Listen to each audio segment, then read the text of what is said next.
Mary had a little man. The fault. We believe that all men are created equal. To the magnificent mosaic that is America. From radio beacon to radio beacon. I have a dream today.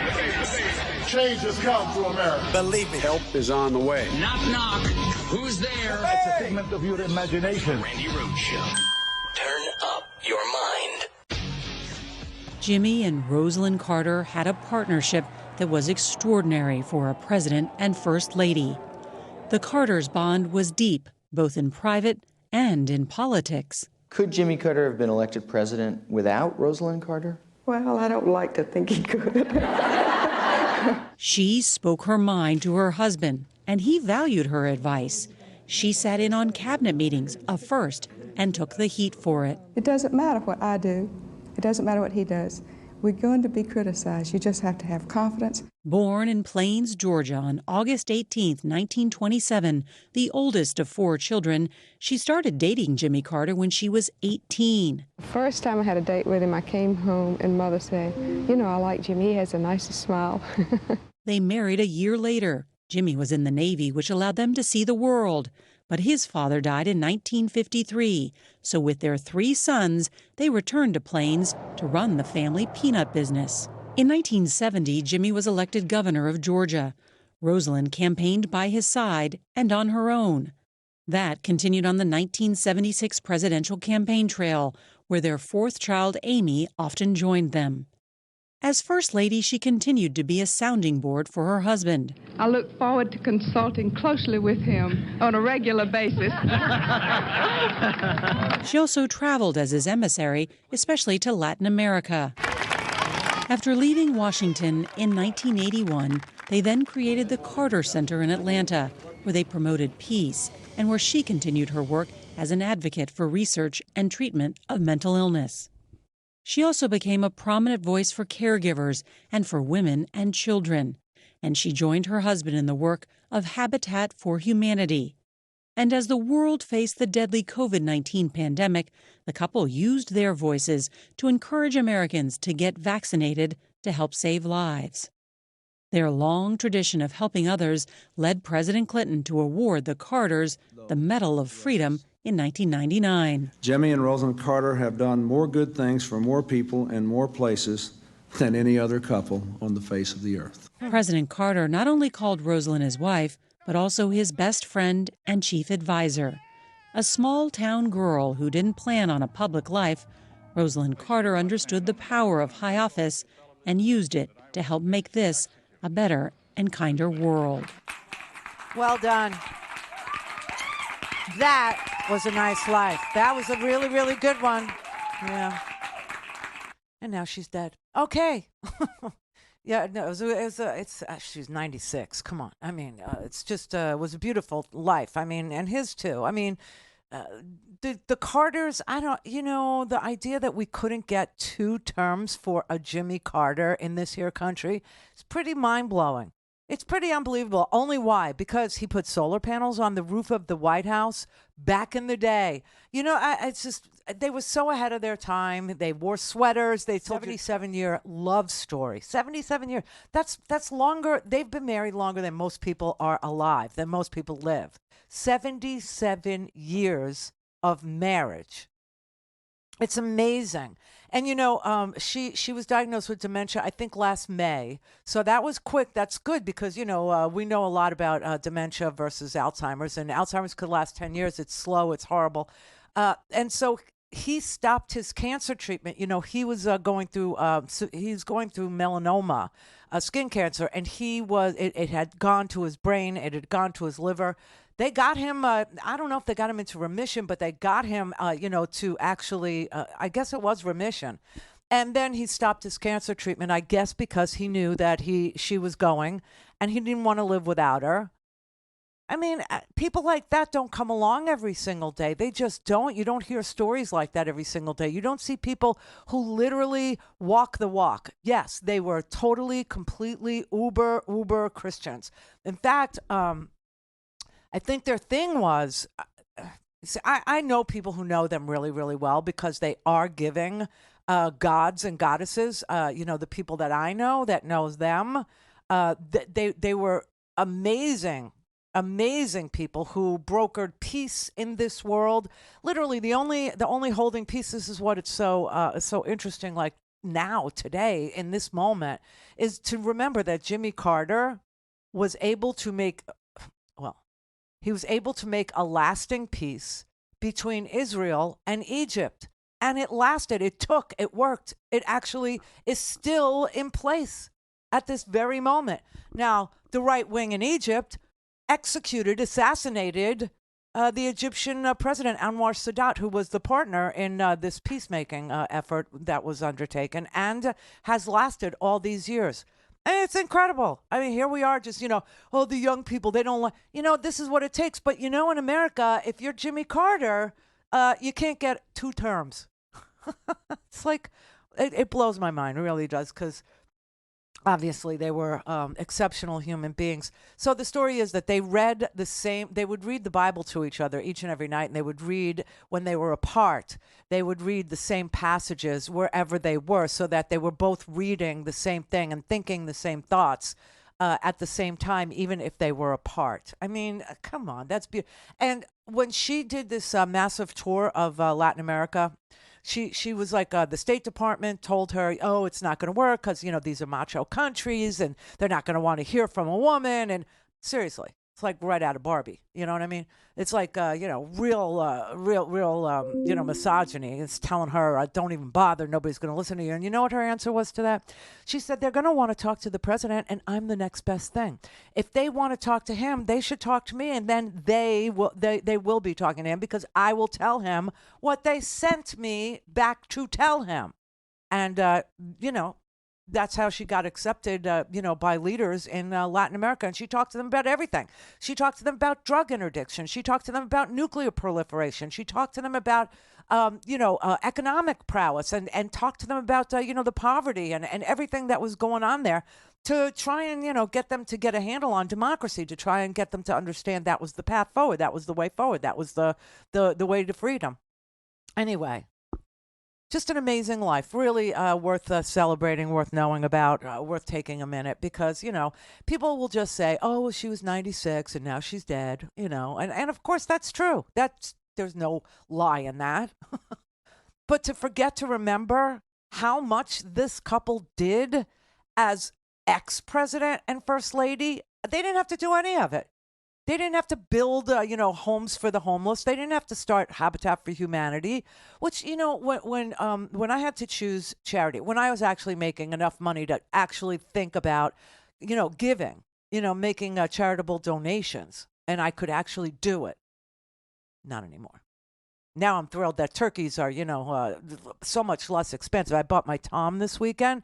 Do you know it was 18 pounds for $20? And that was a brand name. I'm just saying, it was a brand name. Factory farmed, yes, but brand name. But when I was in a place where I had to think about, the only charity I really loved, the only one that I really, resonated with, was the Susan G. Komen breast cancer because my whole family female cancers, including me, but that was before I was, somebody who had it too. But it was Habitat for Humanity. That was my charity. That's and I gave big because I really believed in it. I really did. Now I can't. But I used to. So anyway, I just I think that if you don't know anything about the Carters, like you don't know anything about Hamas, like so many people don't, you should take a brief moment and learn about the Carters.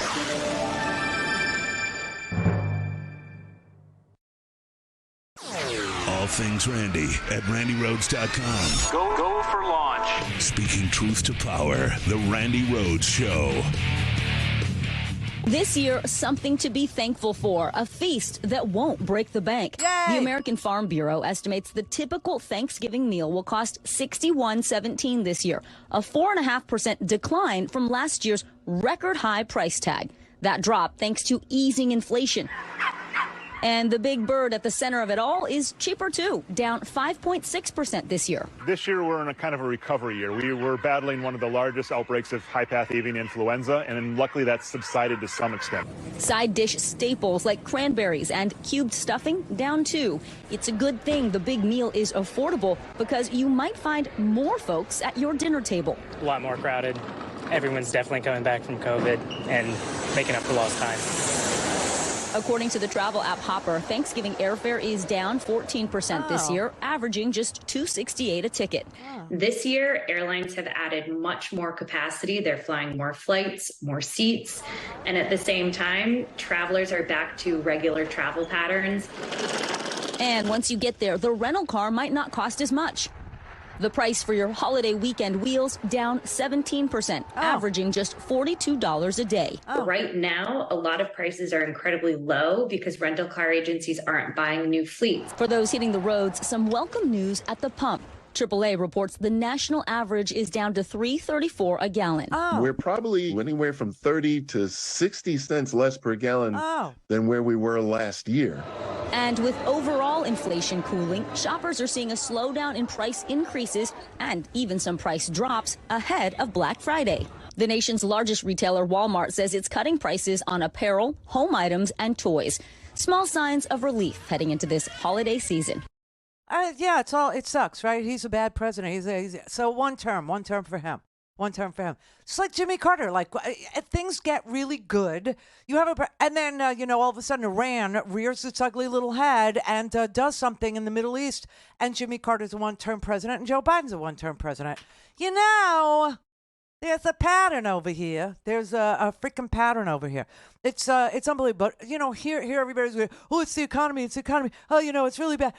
Trump was so strong. He was so good. That was Obama's economy, by the way, that Donald Trump was enjoying, that you were enjoying when Donald Trump was the president of the United States. That was not anything he did, okay? Nothing he did. In fact, all he did was borrow another $2 trillion, put it on the tab, and give it to the donor class, give it to the top 1%. That was it.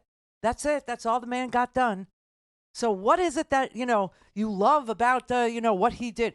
It was totally Obama's economy, okay? And then COVID hit, and we got an avian flu thing with the turkeys, and everybody was like, oh my God, what am I going to do? And here we are actually recovering from all of it in a big way in almost every sector.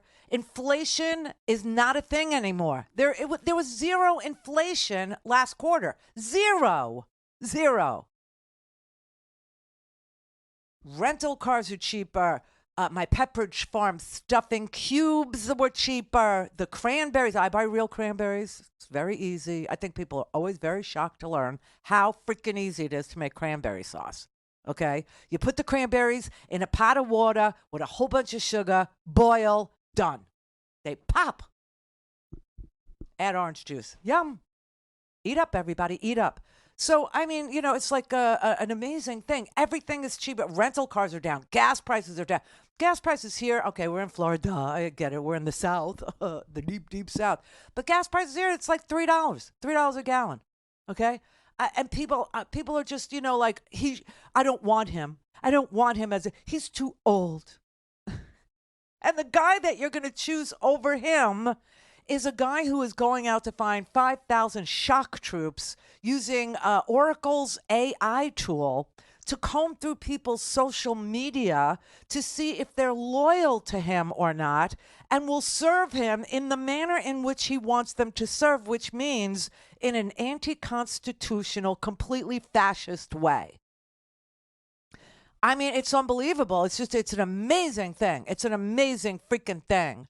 And they're within 2 points of each other, which is within the margin of error. But these two guys, one who is working tirelessly daily at getting us straight, getting us right, forgiving student loans, getting us out from under the yoke of debt, actually, allowing the Fed to do its job and all this stuff and saying that we're at an inflection point. It's time that, America, the essential country, actually, asserts itself in a way that keeps death down to some sort of a minimum in crazy far-flung places like the Middle East and Darfur, where, by the way, can I say, it's so interesting to me that people who now want Palestine to be free from the ocean to from the river to the sea, people who are saying this kind of, they have no earthly idea how many people, how many Muslims are being slaughtered in an ethnic cleansing in Sudan.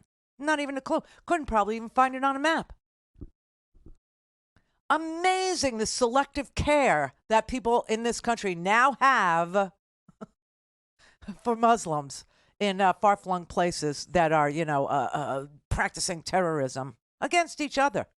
So honestly, I don't understand why this is a close race. But, the idea that people have to know every single day what a second term would look like. It won't be a second term. It would be a forever term. We would not.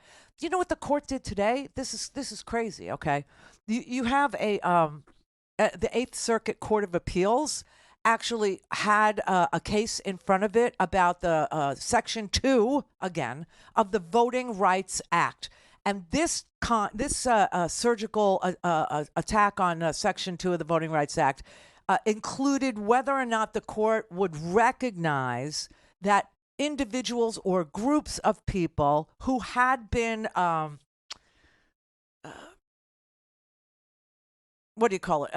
discriminated against, and that their voting rights had been, discriminated against, would have a private right to sue.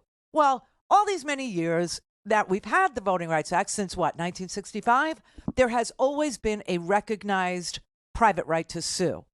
In fact, I went to Mark Elias's Twitter feed because Mark Elias is the election protection dude. He has made his entire lawyerly career about protecting our right to vote, about protecting our Constitution, about protecting our access to the ballots, and the subversion that happens afterwards, a thing of the past, okay?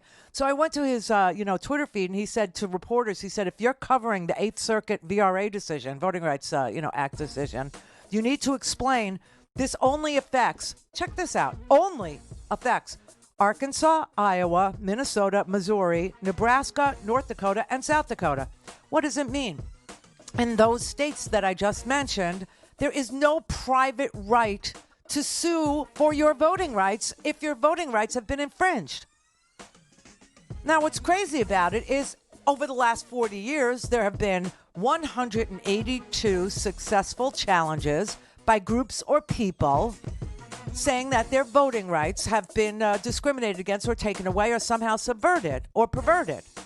And 182 successful cases have been brought by individuals. Only 15 of those cases were brought by the Department of Justice. 182 successful cases by people, 15 by DOJ. You just lost your private right to sue. Call in, connect. To speak to Randi, call 561-270-3844. 561-270-3844. Just in time for holiday travel, gas prices are down $1.70 from their peak. Airline tickets are down 13% over the last year, and car rentals are down about 10%. And as we start preparing our Thanksgiving meals, grocery inflation is at its lowest level in over 2 years, with prices for eggs, milks, bacon, and fresh veggies lower than last year. In fact, according to the American Farm Bureau, the cost of a Thanksgiving dinner fell this year. Prices are down for turkey, stuffing, peas, cranberries, pie crust, and whipping cream. We had a big discussion about whipping cream in the back. It's like, I don't know what whipping cream is. I know whipped cream, but not whipping cream. Anyway. Are you kidding me? Because you make wages no are sauces. rising, this Thanksgiving dinner is the fourth cheapest ever as a percentage of average earnings. Finally, as we look ahead to holiday shopping, since last year, prices for toys are down about 4%. Toys. Used cars and trucks are down 7%. And TVs are down 9%.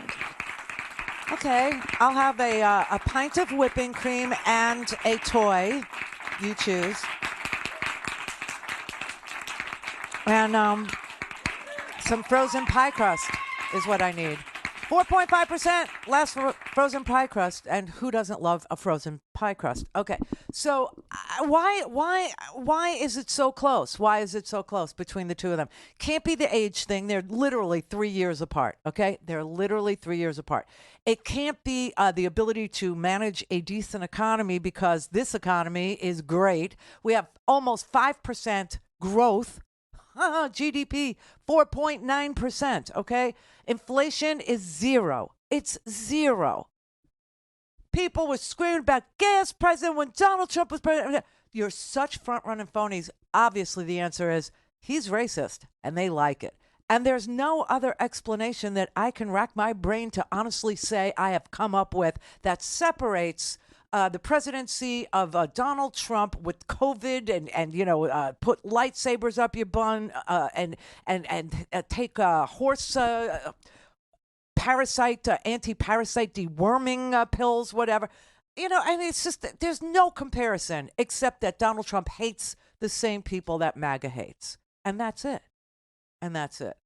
And unfortunately for Donald Trump, there aren't enough people in this country to vote for him. And so we're going to go through some things, right? Because not only is he going to contest the results yet again, but he's going to scream. It's almost time for him to start screaming that it's rigged. It's almost time. Today, we actually saw the 8th Circuit Court of Appeals make it harder for you to sue if your voting rights are trampled upon in various states, right? In Arkansas. Oh, Sarah, honey boo boo, must be thrilled about this. Arkansas, Iowa, Minnesota, Missouri, Nebraska, North Dakota, South Dakota. You have no private right to sue. That was taken away from you by the 8th Circuit Court of Appeals today. Now, the good news in that is not coming from the 8th Circuit. The good news is coming from the 5th Circuit. The 5th Circuit, which covers Mississippi, Louisiana, and Texas, ruled the opposite last week. So now, of course, it's going to go to SCOTUS, which sounds exactly like what it is. So now the Supreme Court's going to get this case, and hopefully, they will decide it prior to this next election. But I don't think so. I'm not sure. Maybe this summer, we'll see. But so it's an amazing thing that you can already see the incremental attacks on our right to participate in our own democracy, in our own lives, in our own ways, in our own person, places, and things. Our rights are being taken away one by one. And if you think that this is the slow, decrepit slouch toward Gomorrah, wait until, the election. Wait until then, because no matter what the result is, there's going to be violence, because that is the country that, he built. That is the platform upon which he stands, the platform of cruelty, the platform of violence, and then denying the violence or saying you're actually the victim of the violence. Now, you saw what Mike Johnson did over the weekend, right? Over the weekend, Mike Johnson decided, who's Mike Johnson? Yeah, I get it. Okay. So the new unknown Louisiana House member who goes by Mike Johnson has become the Speaker of the House. What? Yeah, I know. As we know. So he actually had promised, who I have no idea, and, I'm pretty alert to politics, never even heard him promise that. But now all of a sudden it's a promise he made to MAGA or some crap, that he told them that he would release all of the January 6th footage. I thought Tucker Carlson did that. I thought Fox News did that. That all happened already, and there was no there. Okay, there's video of before the violence, and there's video after the violence, where the Capitol looks quiet. But that was before the violence and after the violence. Okay, this is during the violence. Hope, possibly this morning. Oh, no, that's a violence of a different magnitude. Here. The Israeli military releasing new... No. Here. There. He's trying to tell people that this was peaceful.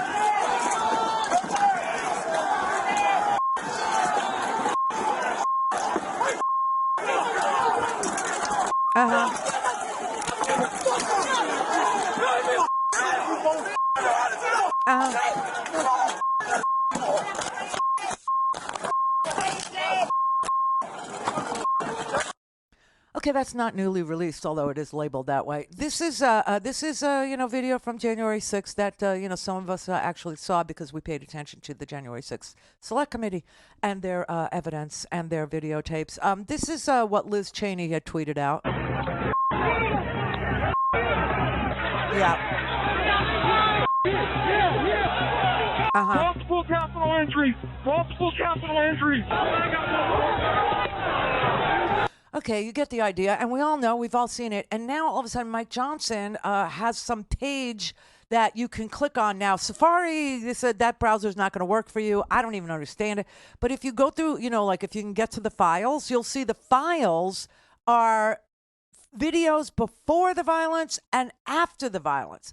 And people are now tweeting videos of before the violence and after the violence, sans the violence, saying, see, it was peaceful. As if we're going to forget what we already saw, what was already shown to us 1,000,007 times. I don't know. And people are falling for it. They're going, you see, January 6th was not violent. So that's Mike Johnson. That's what the new speaker, and they're going, oh, he's even better than McCarthy because look at him. He's willing to propagandize everybody. I don't know what they think. But that happened over the weekend. Okay. And I was like, wait a minute. What? And his thing was, oh, so Liz Cheney only wanted to show you the violence. But there was more to it than the violence. Okay. But the more to it than violence doesn't subtract from the violence. You know why I know that? Because the people who died are still dead. And no matter how many videos he releases, that will be true. This is the Randi Rhodes Show. To speak with Randi, dial 561-270-3844. That's 561-270-3844. All right, you know what else happened over the weekend? The Colorado court that was hearing the case of whether or not Donald Trump is an insurrectionist, and if by virtue of being one, is he ineligible to be on the ballot for president. And the Colorado court, literally, you talk about splitting the baby, and we all know that that's what courts do, okay? Everybody gets that that's what they do. They usually just right down the middle, okay? They give something to this one, something to that one, and it's right down the middle. Oh, this one was just bizarre. This was really bizarre because this judge said, oh, yes, he's an insurrectionist. He engaged in insurrection, and he engaged by incitement. That was the way that he caused insurrection, by incitement. He told people to come on that day, said it would be wild, planned an event that would get them all fired up and juiced up. They went to the Capitol, they committed violence, and they did it all in service to him to stop the certification of an election that he lost. And the judge agreed with that characterization of what Donald Trump did that day and said, yes, he is an insurrectionist, but, and I told you that this was going to be the question, he's not an officer of the United States. He's not an officer of the United States, and therefore Section 3 of the 14th Amendment doesn't apply to him. What? That is a get-out-of-jail-free card for an insurrectionist if I ever heard one. That's like saying that the Confederate president, Jefferson Davis, okay, wasn't an officer of the Confederacy, and he obviously engaged in an insurrection with secession and going to war in support of, being its own country, but he could run for president. That's what this court actually found in Colorado. This is bizarre. This is really crazy. The other courts found, and there were three cases, right? There was a case in Colorado, there was a case in Michigan, and there was a case in Minnesota. And these judges are so afraid to call it like balls and strikes, to call it the way it happened, to call it like they see it. And if need be, do an instant replay, okay? And let the umpires have a little look-see and make sure that the call from the field was the right one. They're so afraid to make the call that each and every one of them have parsed it out to such an extreme that there is no way to get an answer unless it goes to the Supreme Court, which is why I'm saying we are in for some things. We're all going to go through some things. So Colorado said, yeah, he's an insurrectionist, but that's not a barrier. Being an insurrectionist, taking an oath as the president of the United States of America, to uphold the Constitution, to faithfully execute the laws, and then violate that oath in a very violent, obvious way. So obvious that a court that doesn't even want to make rules that it's so obvious, I have to say, you engaged in insurrection. Not only that, but you gave comfort and, aid to them at the end when you told them, go home, we love you. We love you. And sitting there and doing nothing to stop it for like 3 hours. Yeah, okay, we can't parse that out. But what we can parse is that it doesn't apply to the president of the United States. So she did. The other court said, well, this isn't the presidential election that you're asking us to rule on. This is a primary. And so Donald Trump, the insurrectionist, isn't running for president in the primary election. He's running for the nomination of his party. So we won't decide yet whether he can be on the presidential ballot. We'll just say he could be on the primary ballot for the Republican nomination in Minnesota. That's what we'll say. And the same thing with Michigan. We'll withhold our judgment until the time comes. Until the time comes. I mean, this is so obvious to every single body that looks at these videotapes, every single person that knows what he tweeted out, every single person that knows that he wanted to make Sidney Powell a special prosecutor to seize the machines using the military. Everyone who knows the story of Coffee County and everyone that knows the story of January 6th, everyone that knows what Donald Trump wanted to have happen on January 6th, that did happen on January 6th, knows this man is not capable of being somebody who can take the oath again. How do you violate your oath to be the president of the United States of America and then get a second chance to do it again when you failed so miserably I don't understand it, except to say the courts are terrified of his MAGA audience. They're scared. They're scared of the violence that is visited upon judges who don't rule for Donald Trump. And so today there was another thing about whether or not the gag order on Donald Trump, who does nothing but threaten the staff of the court, whether a gag order should be stayed or whether the gag order should be put back in place. And I didn't even understand the argument. I mean, the argument was like, so he threatens people. So I swear it was oral argument. You could listen to it. But I mean, I was like, what in the hell kind of questions are these? The judge is like, okay, so he said this and he said that. Okay, so he threatened this one and that one. Why isn't that permitted speech? Because it's a threat. I don't know what's going on in this country, but we're looking less and less and less like a decent place. We're looking less and less like a place that can make a hard decision about who is dangerous and who isn't, about who gives a damn about the Constitution and who doesn't, about who had power and wielded it in a perverted manner, in a manner that sought to abuse everyone of their right to vote. Anybody that disagreed with him had to be shut down, put out, lied to the courts, lied to state legislatures, etc. But he can try it again. Let him have another crack at it. Let him have another, bite at the apple. I mean, I can't even believe it. So this is the Colorado Secretary of State, Jenna Griswold, okay? And she's been asked to respond to this decision that was made in Colorado, saying, yes, he's an insurrectionist, but that's okay. That's okay. He could still run for president. This is a surprising ruling. I think you are really hitting it on the head. The idea that any official who would engage in insurrection would be barred from taking office except the presidency is incredibly surprising. That basically means that the presidency is a get-out-of-jail-free card for insurrection. As someone who cares deeply about the state of our democracy, I find that very troubling. The American people need to know that the president, the person, if anybody, the person most in charge of protecting the Constitution, actually has a duty to do so. So I'm right there with you. I find it very troubling that the president of the United States could engage in insurrection and, unlike everybody else, could then be president again.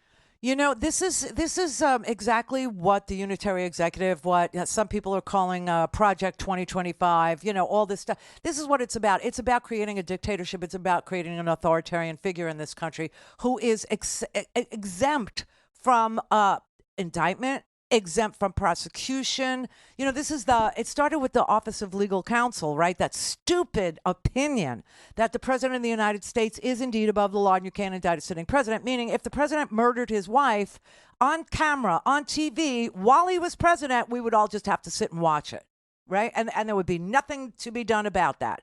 If the president decides to put me in a camp because he disagrees with me and doesn't think that I have a right to free speech, I can't sue him. I can't do anything to him. I can't indict him. I can't, nothing, because he's the president. Now they're saying even ex post facto, even after you're president, even when you're not president anymore, you can still run for president, even if during your presidency you were an insurrectionist and you actually encouraged and incited violence against your own country, and you asked people to not be afraid to go attack the Capitol, and you told them you would go with them to do it, but you know, you got scared or whatever and you didn't do it. But I mean, you can't do anything to it. And they're saying he's not an officer. How could he not be an officer? Don't we always, in just normal parlance, this isn't like an elevated thing, don't we always say to each other, the president of the United States is the chief law enforcement officer? Don't we say that? Isn't that like a normal expression that recognizes that he is an officer of the United States of America? He's also commander-in-chief. He's a civilian commander-in-chief, which makes him not a uniformed officer, but he's an officer, a civilian commander. I think that's an officer. And now all of a sudden he's not? He's not. So Jefferson Davis, the president of the Confederacy, if he would have run for president, which is why we have the Section 3 of the 14th Amendment to stop that from happening, in today's world, he could have.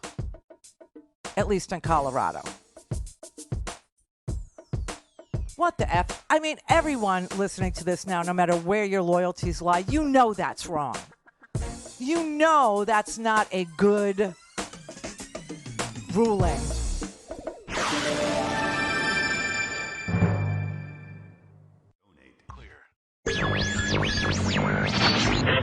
Mary had a little man. We believe that all men are created equal. To the magnificent mosaic that is America. From radio beacon to radio beacon. I have a dream today. Change has come to America. Believe me. Help is on the way. Knock, knock. Who's there? It's a figment of your imagination. The Randi Rhodes Show. Turn up your mind.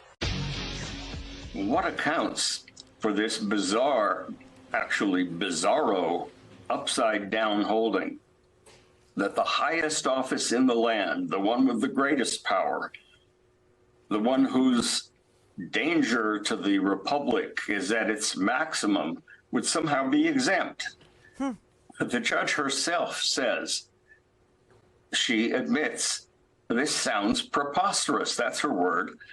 She says it would carry the preposterous implication that Jefferson Davis, who took an oath to the Constitution before becoming a senator, then became a senator, then turned on the Constitution, then became a Confederate and the president of the Confederacy, that he could then become president of the post-Civil War United States. She says, I know that's preposterous, but maybe the writers just goofed. Right. She says, maybe it was inadvertent. They were not inadvertent. She says, for whatever reason, that's the way she reads it. My suspicion is that having built a wall of fact and law so high that no appellate court could climb over it,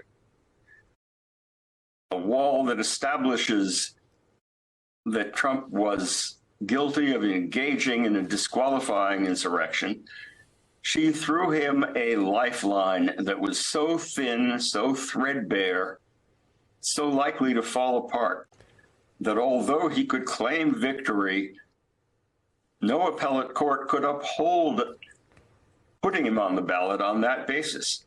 So she basically had it both ways. Duh! Now, I didn't even know that Lawrence Tribe was going to invoke Jefferson Davis before I played that. I had no idea. It was part of the stuff that I had this morning, but I didn't get a chance to listen to it because I had to go to the dentist again. But isn't that something? Isn't that special? Isn't that, great minds think alike and all that good stuff? It's ridiculous. It's a ridiculous ruling, calls it a holding, okay? It's a ridiculous ruling. It makes no sense, but none of this does. None of it does. That today judges were told that Donald Trump is witness tampering on his social media, that he is intimidating witnesses, that he's intimidating the staff of the courts, that he's threatening people with violence, and the judge wants to know, and why isn't that protected free speech? Are you kidding me? Have we really lost our grip on the dividing line between fair play, fair speech, free speech, and violent threats? We can't tell the difference anymore. We can't tell the difference between an officer of the United States, the chief law enforcement officer of the United States, the person who takes an oath to be the officer that upholds and protects the Constitution from all enemies, foreign and domestic, isn't actually an officer, even though he did engage in insurrection. And then you have another court said, well, he did engage in insurrection, and he may still well be considered an officer of the United States, but we don't even want to go there. So here's where we'll dump it. Here's where we drop it. Here's where we give up on making a ruling or having a holding. We say, well, this particular ballot isn't a presidential ballot. This particular ballot is a primary ballot. And so he's running for the nomination of his party, not the presidency. We don't have to make a conclusion at this point. We reserve the right to rule later on. What kind of people are these? We pay them almost like $200,000 a year, and they won't protect the United States from a man who is indicted in 4 jurisdictions for 91 felonies, who has been found to be a sexual abuser by a jury, no less. And, faces trial for espionage in Florida with a friendly judge, by the way, who is, she's mucking up the calendar, lovely little, the judge that loves Donald Trump, that was appointed by Donald Trump, that feels beholden to Donald Trump for her very existence. Okay. So she's holding the date that she, intends to hold for the trial, but everybody agrees that her date is May 20th, 2024. Hardly anybody, to a person who pays attention to this stuff, thinks that there will be an actual trial in May. Okay, nobody really thinks that's going to happen because she hasn't done any of the pretrial stuff. She's not getting it moving. And so she's just holding that date and refusing to say we won't be ready on May 20th because that would free up the calendar for other trials. And she doesn't want to do that. She doesn't want to, see him come to the bar of justice and make his case. She's not interested in that. She's actually playing on his team as a judge. Now, get ready for more of that if this guy becomes president. Because, when you listen to the rantings of a Steve Bannon, and he says things like Kash Patel should be the head of the CIA, and Laura Loomer ought to be, the press secretary. And he picks the most wackadoodle people you could possibly pick, the most, sycophantic, genuflecting psychos that you could think of, the most psychotic people that this country has ever produced. And he throws their name into the, hey, this is who will be, our next Secretary of Defense thing. Michael Flynn will go back to being our national security advisor. The man that actually said we should declare martial law and have the military take the machines. That guy is still in play to be the national security advisor. That's true. So when you listen to Steve Bannon say these things, Kash Patel, this great patriot,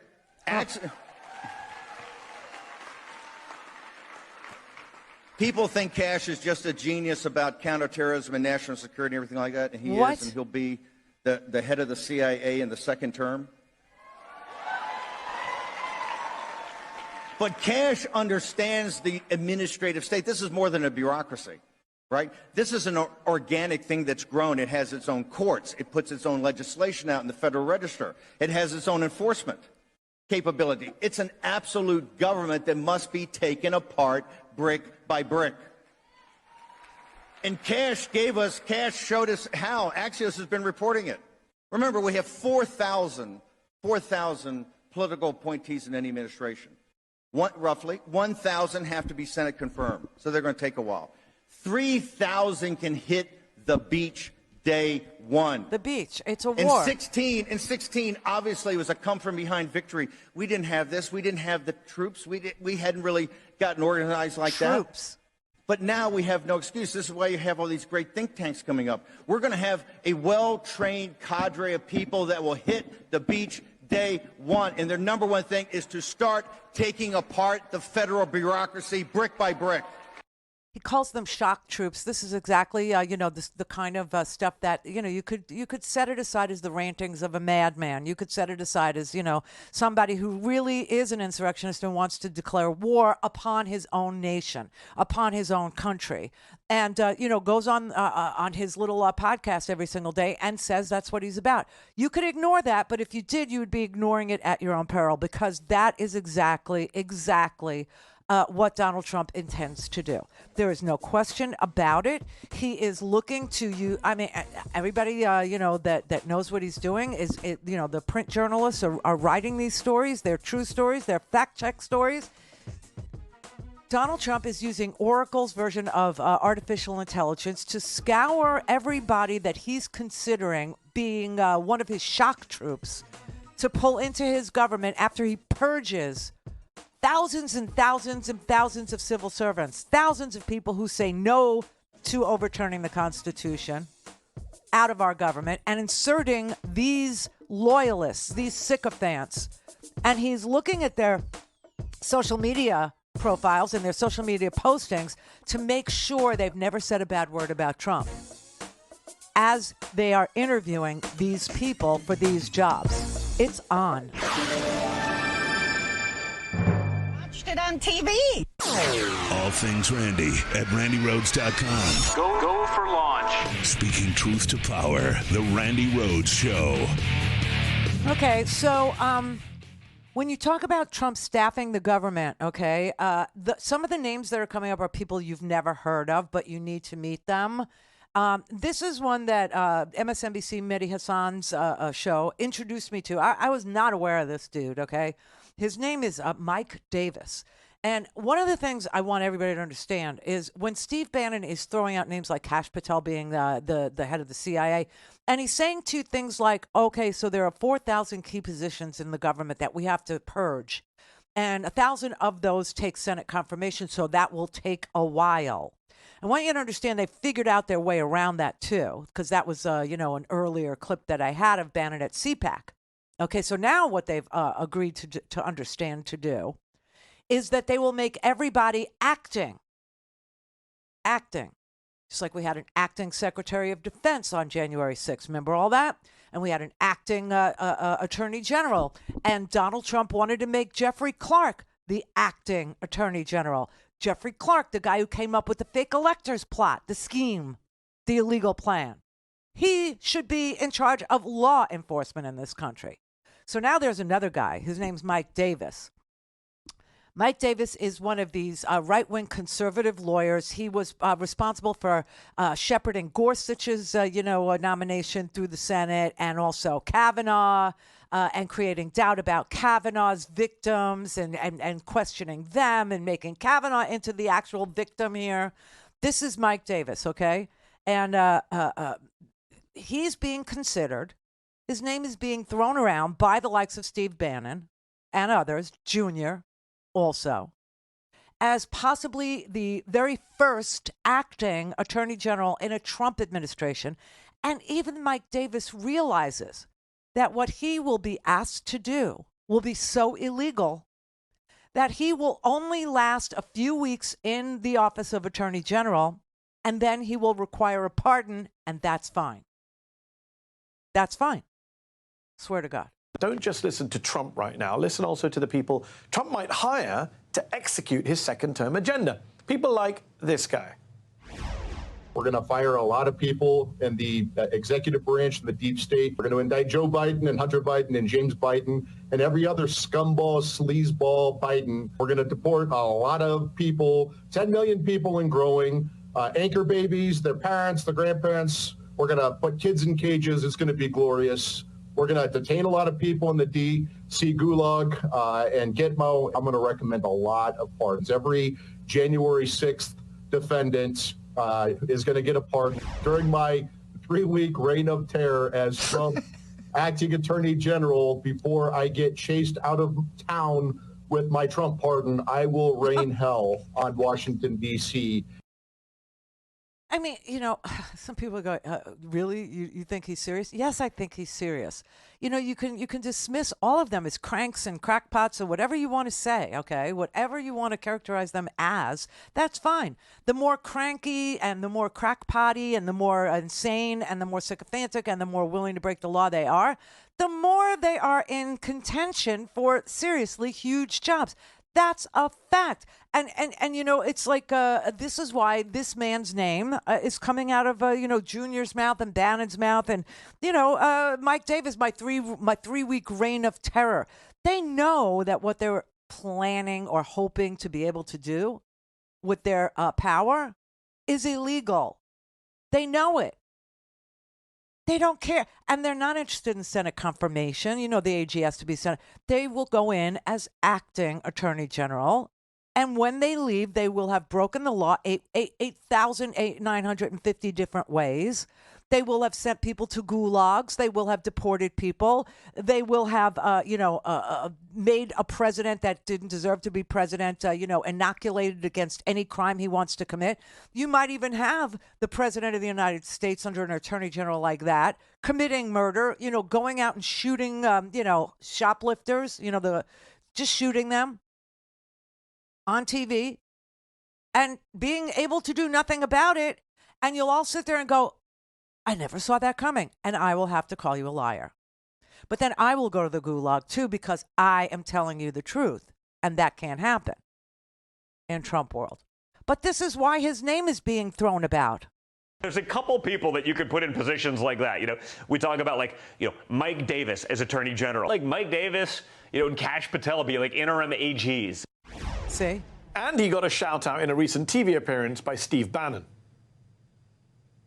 You think somebody that's struggling? You think somebody that's struggling right now in the economy cares about firing random deep state people, indicting Joe Biden's there's many things brother, Tim, deporting did people? I say that's all they're going to do?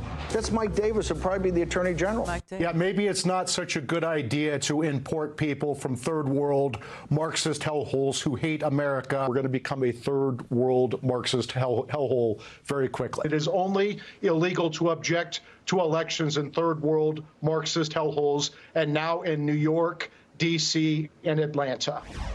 This is clearly a political prosecution by Soros-funded Manhattan DA Alvin Bragg. Soros-funded Manhattan DA. Soros-funded Manhattan DA Alvin Bragg. He's a George Soros-funded puppet prosecutor. You certainly can't trust these George Soros-funded prosecutors.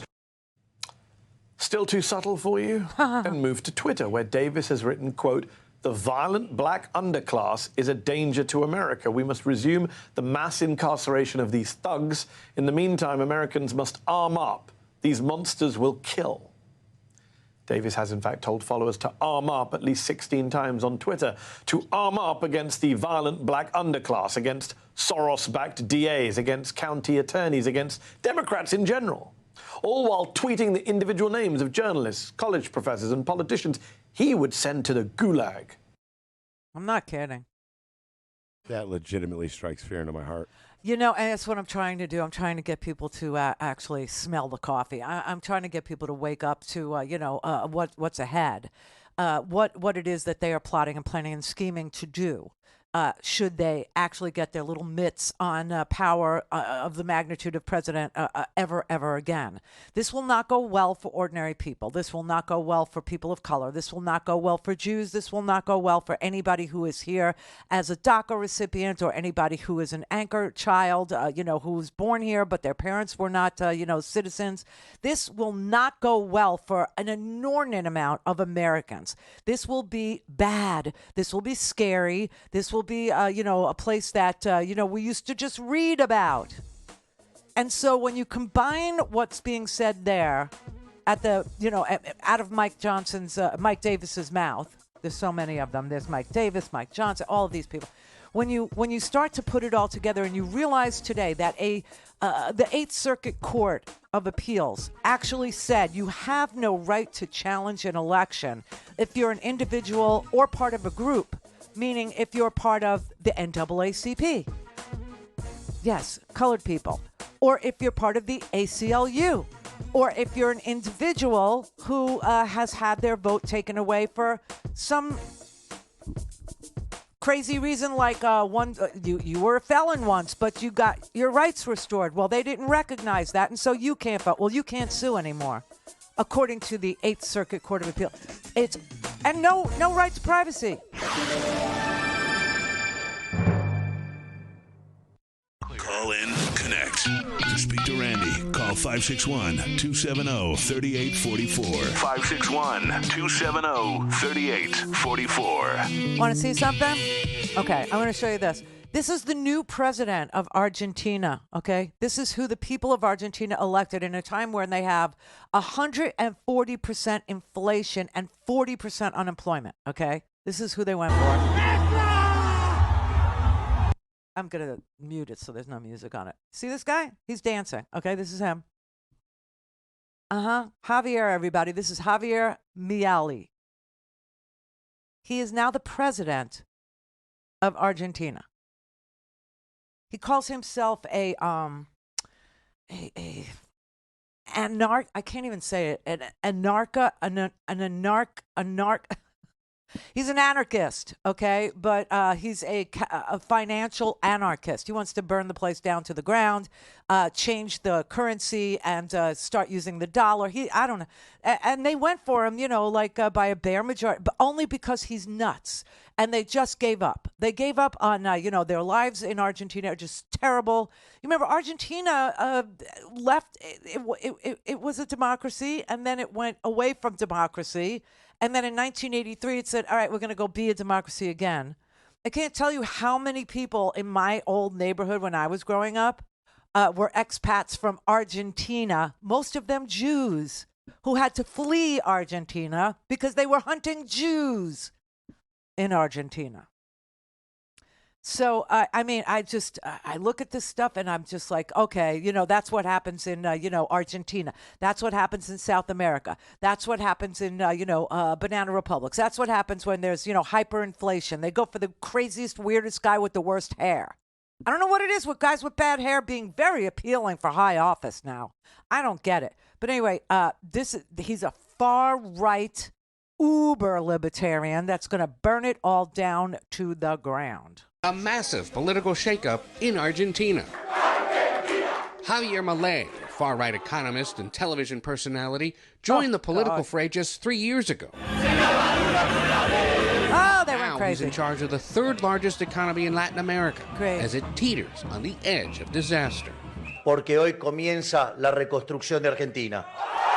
Today we begin the reconstruction of Milei rose to Argentina. power on a wave of popular discontent over a stagnating economy with a 40% poverty rate and inflation nearing 150%. This woman says she supports Milei because she's looking for change in Argentina, a country she says has been suffering from years of decadence. He became known for his unorthodox showmanship during the campaign. Okay, that's wielding not a chainsaw showmanship. symbolizes war on government spending, threatening vital public services. And printing a picture of a U.S. dollar bill with his face on it, part of a widely criticized campaign to use the U.S. dollar as Argentina's currency.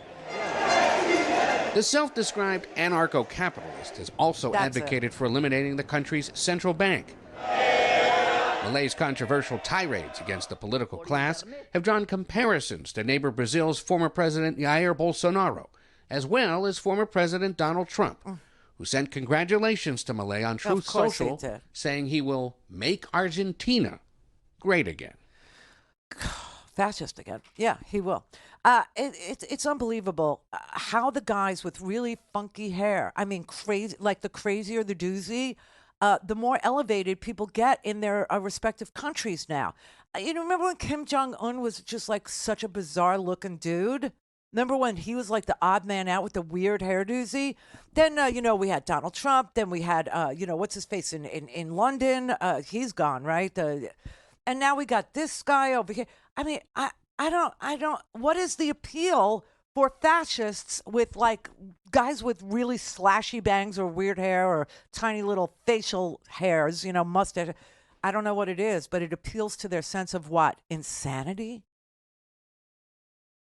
This guy literally walks around with a chainsaw. A chainsaw. Look, this is him.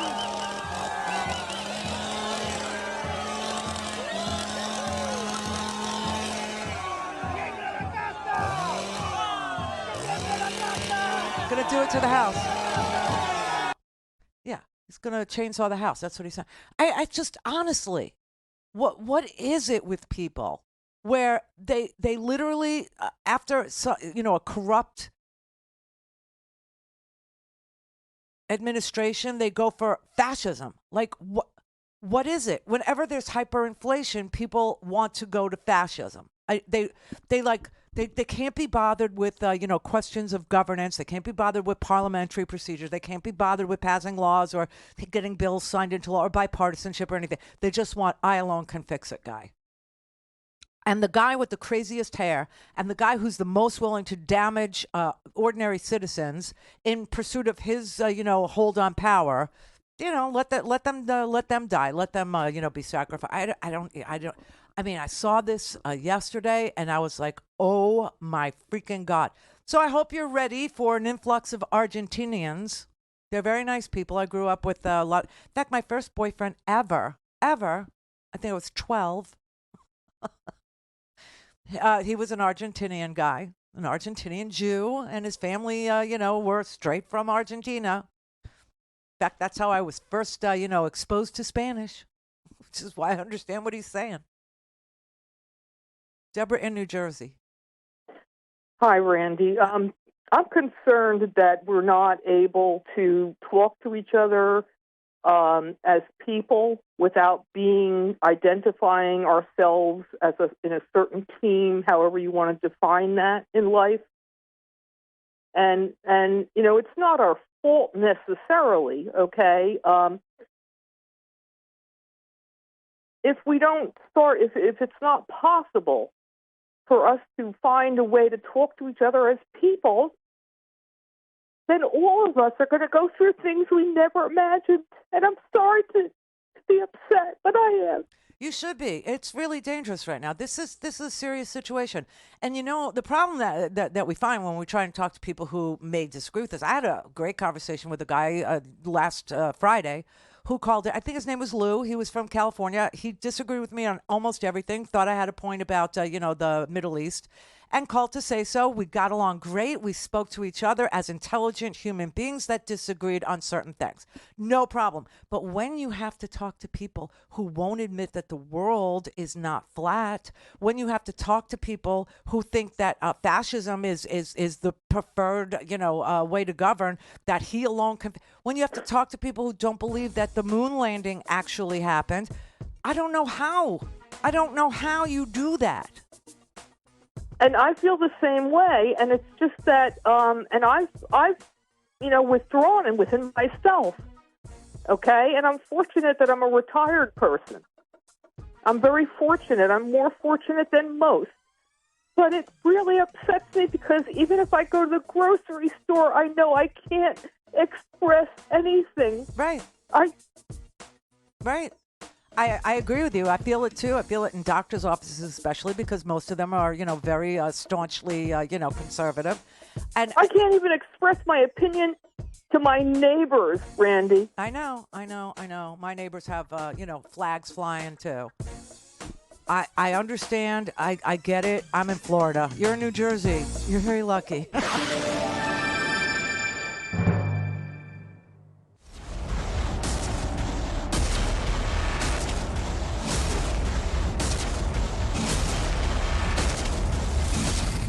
Fatality.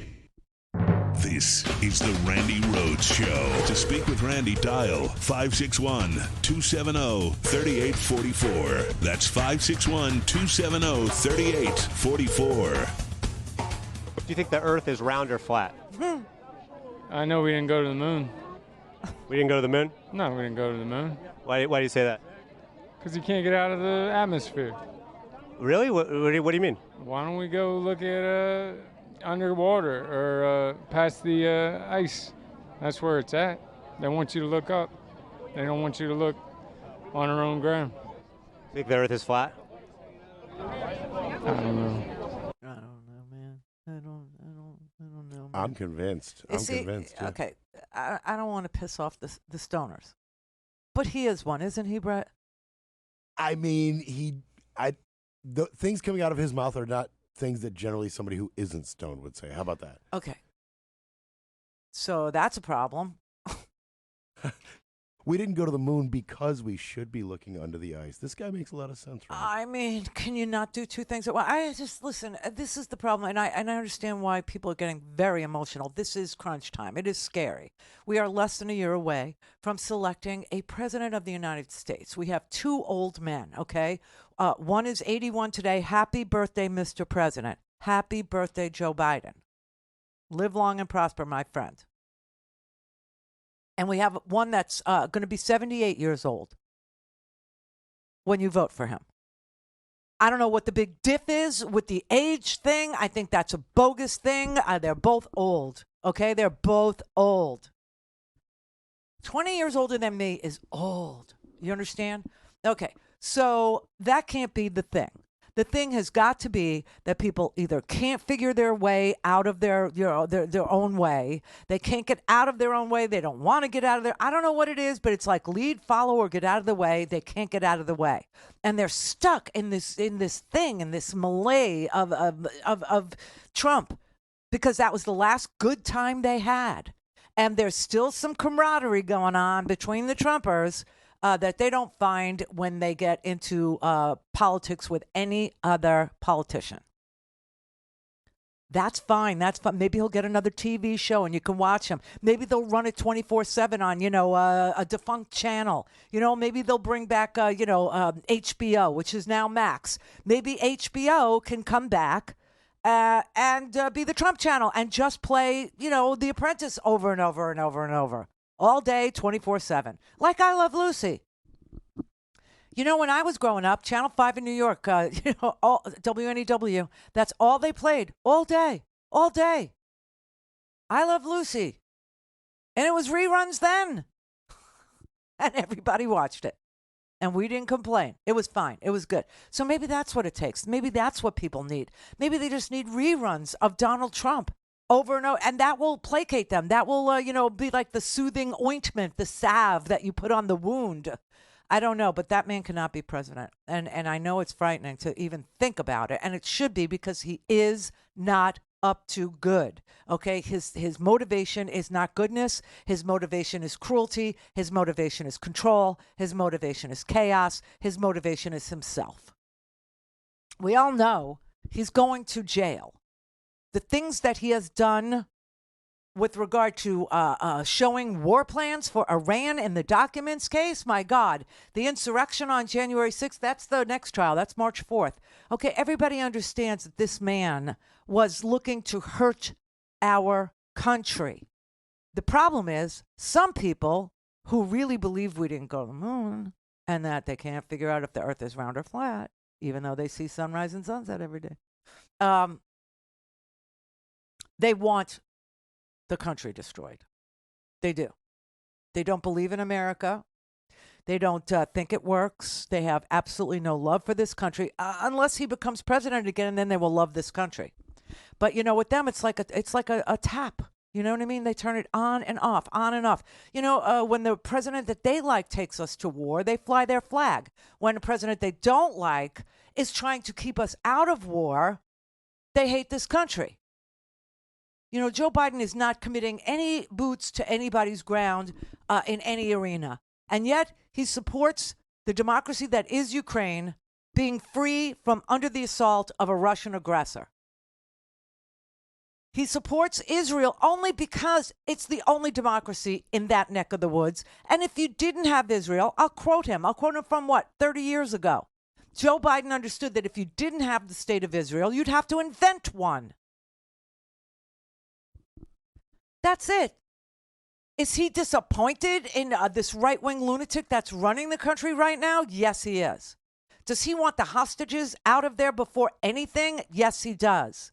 But does Netanyahu agree that that's the order of priorities? No, he does not, because he's a right-wing lunatic. He is another Trump.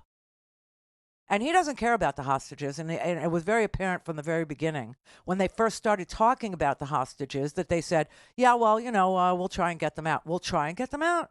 We'll try. And then they started bombing the whole place to smithereens, knowing where the hostages were. And now we really know that the hostages were in that hospital. The hostages were in Al-Shifa, and anybody who lied to you and told you that they never knew that Hamas was in that hospital, there were no tunnels under that hospital, whatever it was, they're lying. They lied to you. And I don't know why, except that maybe they're a little fascist, maybe they're a little communist, maybe they're a little red, maybe a little bit. But, you know, the left, the hard left has gone so far to the left that they're on the right now. But we know that the IDF video shows the hostages were taken to Al-Shifa Hospital, and you can't say that they were being treated there. You can't say, oh, well, they brought them because they were injured.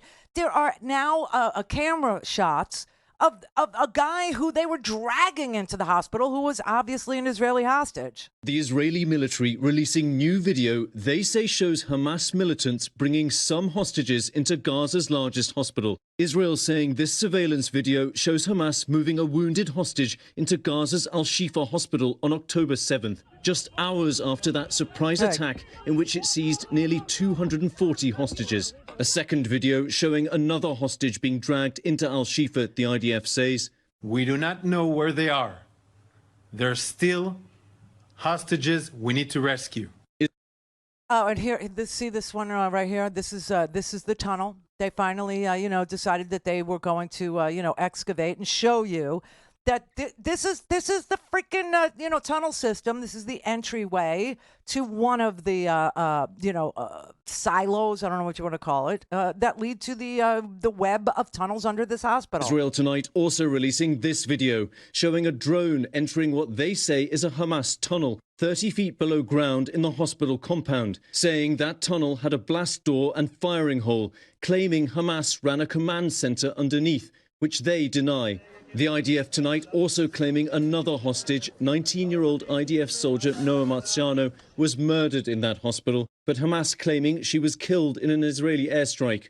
Today, the World Health Organization sending a team inside, describing it as a death zone. Among the patients, nearly 36 premature babies, removed from incubators after electricity ran out. 9 said to have died.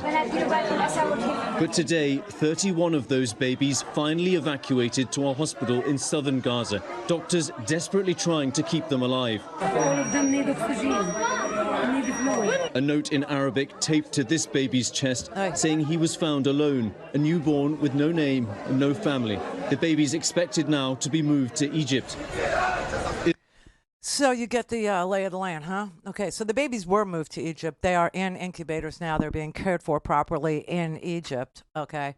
But obviously there was a tunnel system under this hospital, and everybody knew it. Everybody knew it, including me, because if you were reading my homework that I sent out to you for free, you would have seen all the old articles from 2008 and 2014 and all kinds of things where Hamas was giving tours of their tunnels under these hospitals. So how did people sit on their air and lie to you that there were no tunnels, that there were no... I don't know. Can't explain it. Freaks me out. But here's Joe Biden saying, I don't want to go to war. I'm not committing any troops to any place at all ever, okay? But I did fly to Israel almost immediately after they were attacked to show my support for the democracy, to talk to Netanyahu and say to him, you are going to have a war cabinet made up of the opposition. I am not leaving here until you include your opposition party in your war cabinet because you're back crap crazy. I heard you talking. You're not interested in these hostages. And check this out. Like 7 of them are American. You better get interested in them. We don't leave people behind. Same thing with Ukraine. I'm like, give them the freaking airplanes and get it over with. And Biden is trying. And these sick Republicans in our government are blocking it. How do you think you keep Europe free?